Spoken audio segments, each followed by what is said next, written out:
disaster, you may not be able to stay in touch with your family or friends as easily as you think. And it's not always as simple as using your cell phone.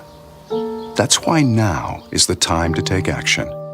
Go to ready.gov/communicate and make your emergency plan today. Don't wait. Communicate. Brought to you by FEMA and the Ad Council. Talk health. Talk wealth. Talk politics. Talk 1470 and 95.3 FM. WNN. The opinions expressed on the following sponsored program are strictly those of the host, guests, and callers, and not necessarily those of this station, its staff, management, or sponsors. Hi, I'm Alicia Curry, and I'm here to influence, educate, inspire, and entertain you with Audacious Confidence. Audacious Confidence is the unshakable belief in yourself that's so bold and so daring that you live your life without limits or restrictions. So join me on my show, Unleash Your Audacious Confidence, so we can discover the unknown you. Call in to join the conversation at 888-565-1470. Let's get started. Hey, everybody. I am actually trying to find my stream today because I can't find it yet. Well, it is Monday. Hi, everyone. Alicia Curry here, and I have a guest calling in today, so I am not sure if he's called in yet. Nobody's called in yet, so we're going to wait for him to call in to the show because he's coming to join us on video, Dr. Sam Serio. And I'm not sure if I'm online. So if you're on Facebook, please join me. Oh, I gotta turn down the volume on that. So there are a couple things I wanted to just mention before we get Dr. Sam on the line. And first of all, welcome everybody. It is Monday, a wonderful day today. And I met Dr. Sam on LinkedIn. And I know I've had many of my guests recently. I've had them join me from LinkedIn, those who are joining me on video because they are not in South Florida. But I have to tell you, LinkedIn is such a valuable resource. If you're not using LinkedIn, if you're in a business, or if you have a job, or if you're working anywhere, if you're not on LinkedIn, you're missing out because there are so many great connections you can make on LinkedIn.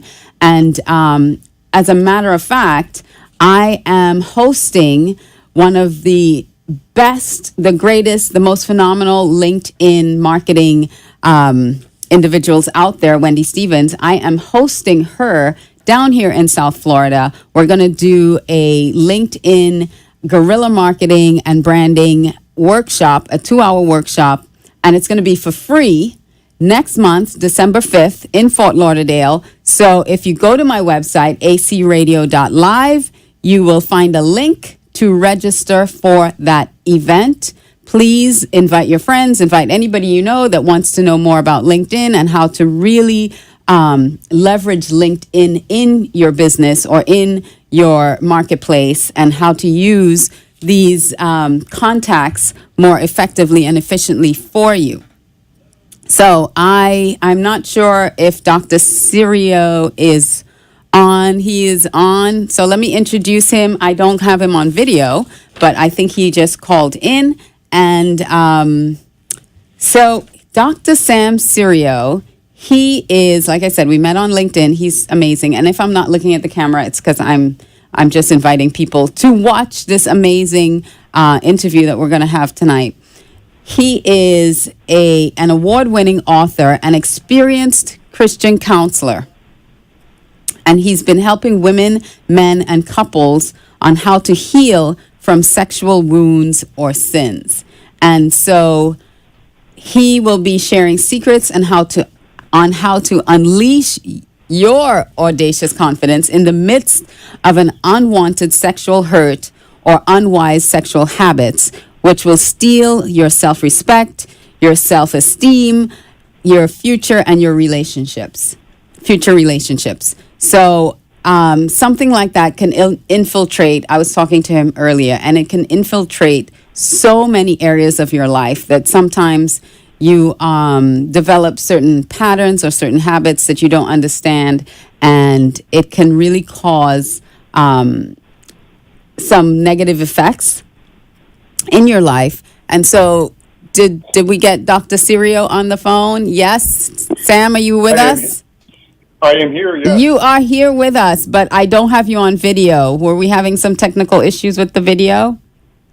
Well, I see myself on the video, but just not yourself yet. You see yourself on the video, just not me yet.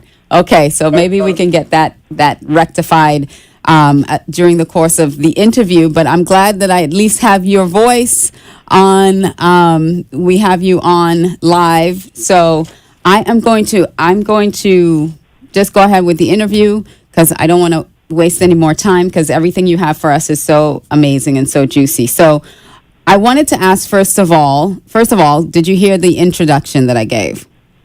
I did. Okay, Thank great. you. So I want to jump right in and ask, what are some of the most common emotions felt by women, men, and couples today as a result of sexual indiscretion or injustice?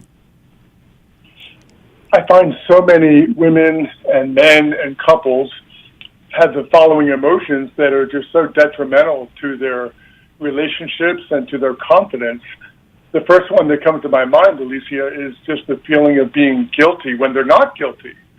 They blame themselves for things that have happened to them, possibly because the person who did this blamed them as well, whether it be a date or a dad, that they end up blaming themselves and they feel guilty for things that they shouldn't feel guilt about. And they have a lot of false guilt that just inhibits their confidence and their life in so many ways, which we'll get into later.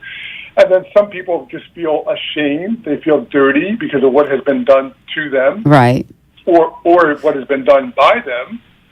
I find a lot of people have an enormous amount of anger, and the need to forgive is just huge eventually because they spill that anger onto a lot of other people that all of a sudden become the punching bag. Wow. And they don't have any idea that they're doing this. And they have a hard time trusting themselves because they made some decisions which led to possibly they're getting date raped when they didn't see that coming.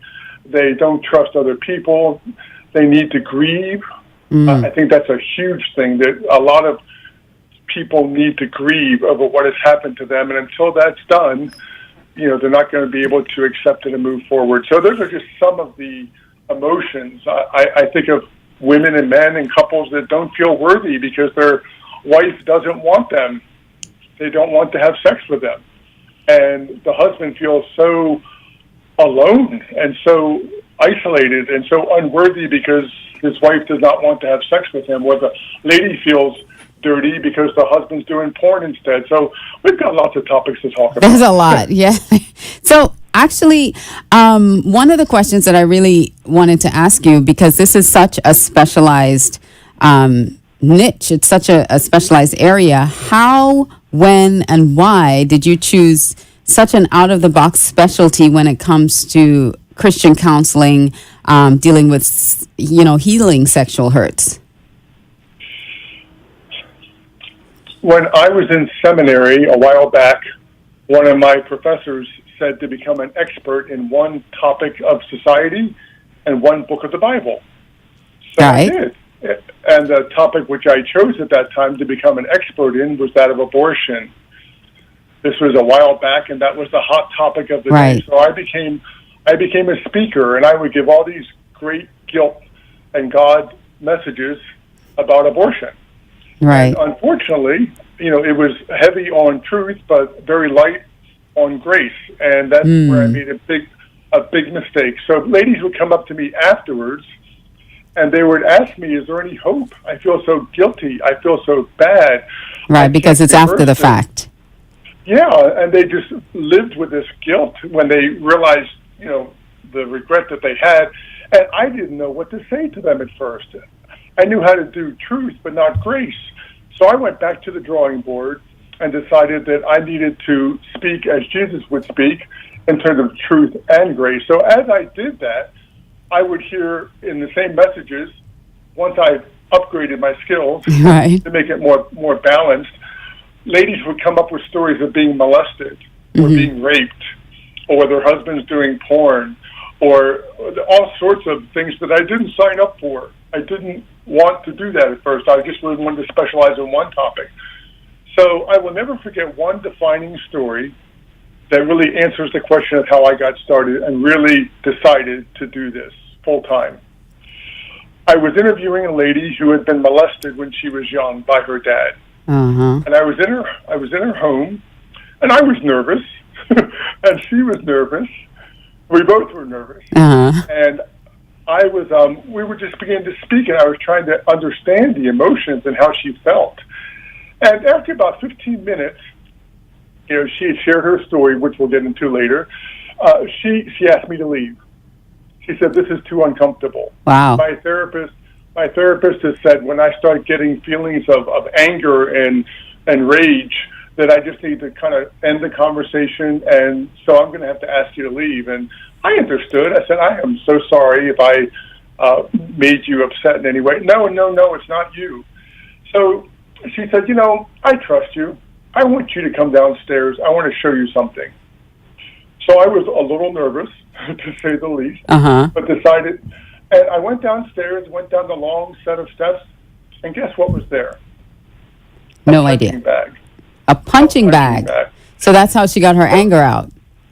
Her therapist told her the best way to get rid of this anger and rage against her father is to start, whenever she felt it come within her and to erupt within her, to go down to the cellar, start punching, and she did.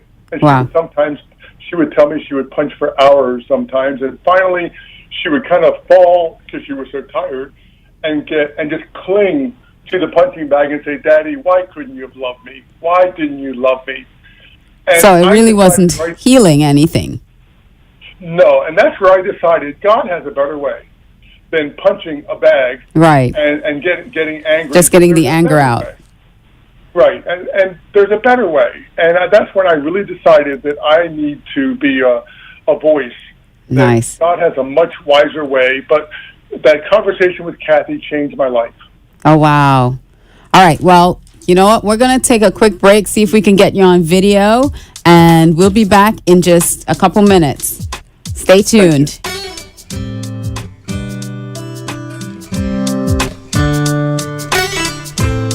Afraid of needles?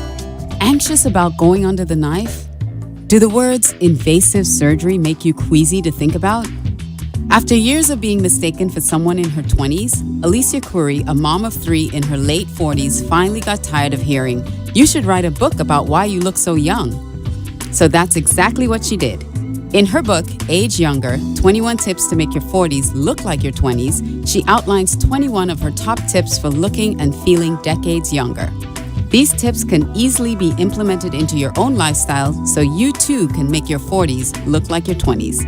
Go to acradio.live to order your copy today. If you lack confidence and boldness to go out and conquer the world, here's a valuable resource. In my book, Your Signature Style, Unlocking the Confidence, Style, and Influence of the Savvy CEO, I'll take you through a process where you can release your fears and embrace your femininity as a powerful tool to unleash your audacious confidence. This is where it all began for me, and I want to share it with you. Get your copy today at acradio.live. Bring out your beauty and confidence from the inside out. Visit acradio.live. You're listening to Unleash Your Audacious Confidence with Alicia Curry. Now, let's get back to the show. Okay, we're going to try to see if we can get Dr. Sam back on. And I think we had a conversation earlier, and he said he's very technically challenged. So technology and him aren't quite good friends yet. So we're going to try to work this out again and see if we can get him back on the line. But when he comes back, listen, if you want to ask a question, yes, we have 15 minutes with Dr. Sam. But if you have a situation or you have a question that you want to ask, feel free to call in at 888-565-1470 and tune in on 95.3 FM, 1470 AM. We're also broadcasting live on Facebook. Hi, Facebook friends. And live on Periscope. Hi, Periscope friends. And live on YouTube. So if you're watching us on any of those platforms, welcome, welcome, welcome. Thank you for joining us. And we're going to try to get Dr. Sam back on the air. He's back online with us. We still don't have video, but he's back on the line. So, Dr. Sam, thank you so much for joining us. Can you hear Thank me? you, Alicia. There you Yes, go. I can. Thank you. Okay. So I do want to ask you how some of these hurts manifest themselves, how it inhibits us and steals our confidence. And if you have a couple really quick examples of that. The lady that I mentioned, Kathy, that was involved in the punching bag, had been fired from a lot of her jobs because sooner or later she would meet a man that would remind her of her Wow. father, Right. and who was somewhat dictatorial, and she would just get really upset and not know why, but she would. And then sometimes she would meet a lady at work who reminded her of her mother. So that Wow. when she told her mom, and her mom pretty much seemed helpless and didn't want to do anything to help, Right. that weak, helpless mentality would remind her of her mom and would put her into a rage. Right. So Because it's all buried in her without- subconscious. So when she recognizes it, she just reacts. But she would still, there was a pattern. Mm-hmm. That she was always doing this. And then also she was not, when I met her, she was not going to get married to anybody. She was living with another lady. Right. She said, I'm never going to let a man do to me what he did to me before. So in terms of commitment, marriage, work, there's a lot of these relationships and the emotions that really do affect people deeply without them realizing it. And Wow. that's why when I work with coaches like yourself, I want them to see that the people with whom you work, they have a lot of hidden hurts. They have a lot of secret struggles that they never tell anybody about, and they're not going to get past and be able to truly listen until they once and for all grieve and get over the hurt that's been done to them. Mm-hmm. And that's where I think the Christian faith comes in handiest, because it really does solve their need that they have the deepest. So, there's a lot of these that come out into, I know of a lady that was extremely overprotective of her children. I mean, I was a youth group pastor. And this lady did not want her kids to go anywhere or do anything. And the reason why, when she was younger, something happened to her where she was violated, and she wanted to be overprotective of her boys, and she didn't realize what was happening, but I did. Right. So many times, these emotions are so deep and so dark, and they don't tell anyone, and the church has pretty much, made this somewhat taboo. To talk about, right. Unfortunately. So that's the purpose of my ministry, is to be, and why I wrote the book and the website, to help people see that God really can heal you better than anything on this side of eternity, better than a punching bag. Better than a punching bag. And the name of the book that you have right now that's out on Amazon, it's Sensitive Preaching to the Sexually Hurting. Yes. And I didn't mention that. So you can always get more information on his website, and his ministry website is www.healingsexualhurt.com. The book has won the 2016 award for Best Ministry Book of the Year. And he has a new book coming out, which we're going to talk about at the end just a little bit, all about emotions, correct? Yes. All right. So I also wanted to ask, because in addition to sexual hurts, you also help people overcome certain sexual habits, which take away their confidence and rob them of their joy. So tell us a little bit about that, too. Well, I remember counseling with a young man that wanted to get married, and he was awfully picky, and he would break up with everybody whom he met, and yet he told me he really wanted to get married. So we worked on all different topics, every topic under the sun, for about a year, about love and lust and being a man of God and a woman of God and integrity and leadership and everything. But I was getting nowhere, absolutely nowhere, until one day I happened to ask Jim. I said, Jim, do you do porn? He said, well, yeah. Why? I said, really? He said, I've been doing it for 10 years. My dad and I would see the stuff, and he'd give it to me, and I look at it all the time. I said, Jim, is it possible that maybe you're just way too picky because you keep comparing these ladies to the pictures that you see in your head for the last 10 years? Wow. And he was extremely picky, extremely critical, because he would compare in his mind the pictures to the person.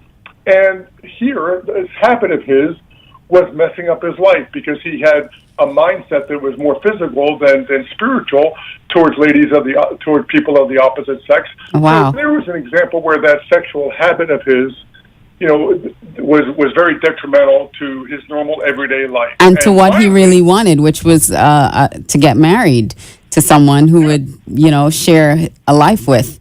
So, yeah. And I see that Very a lot interesting. today. There's a lot of men today and women that are involved in this and engaged with this. It's right on your cell phone.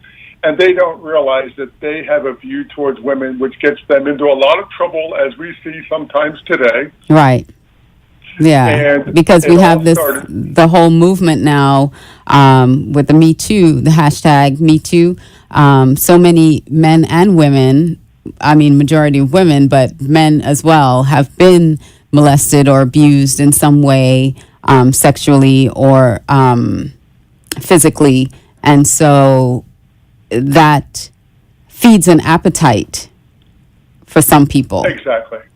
And in my book and in my website, I deal with 7 different topics, not just one, but I deal with casual sex and hooking up.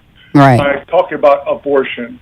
I talk about sexual assault and rape, pornography, same-sex attraction and homosexuality, and sexless marriage as well. So there are 7 topics that I've felt the Lord leading me to become Sort of an expert in. All right. Because they all do play with each other, and that's what the book is about, how to help God's people to heal from these sadnesses that have happened to them or sometimes done by them. That there really is a grieving process, and there's a confessing what has happened to me or confessing what I've done to others. And I really do wish that more pastors and Christian folks would understand the need to grieve, that some people aren't healing because they just haven't fully grieved over the hurt that they have done or they've been recipient of. And I just find that as a necessary part of the healing process, to grieve, to truly grieve for the baby that you lost, to truly grieve for your innocence which was taken away, to truly grieve that your trust in other people has been gone because. But what does that look like? Like, what is grieving for your innocence being taken away? What does that really look like?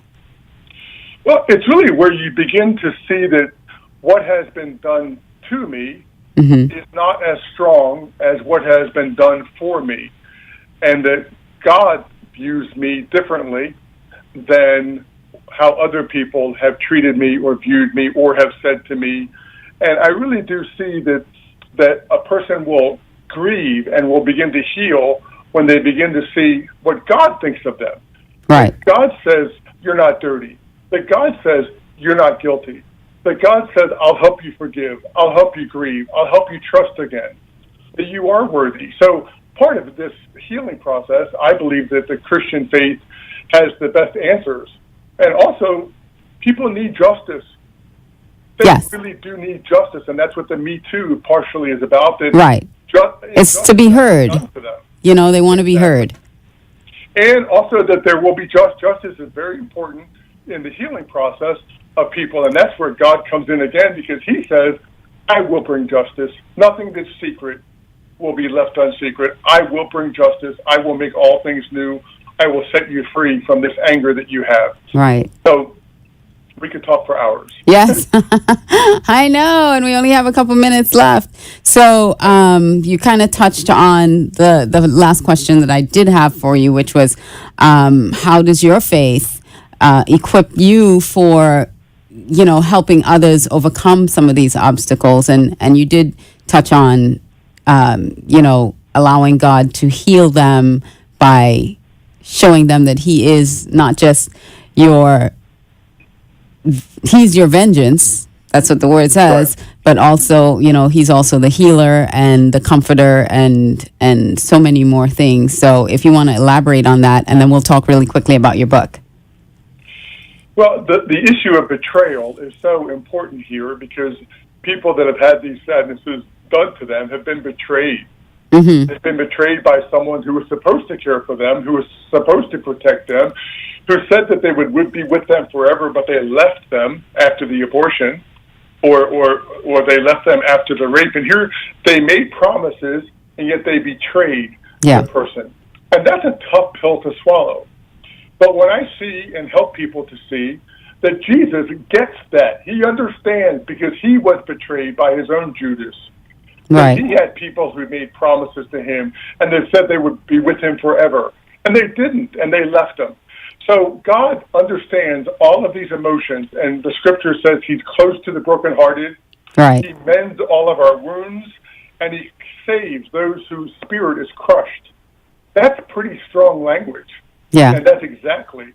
So there is no sin, and there is no sadness that he is not able to penetrate and to transform. And that's why again, punching bags don't do it.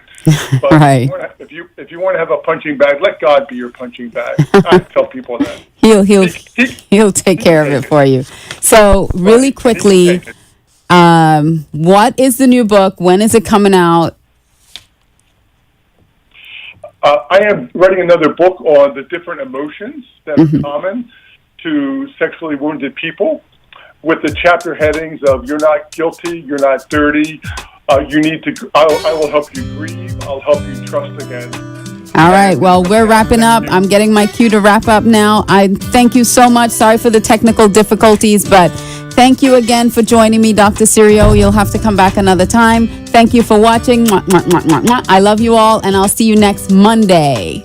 Have a great week. Yeah. Thank you.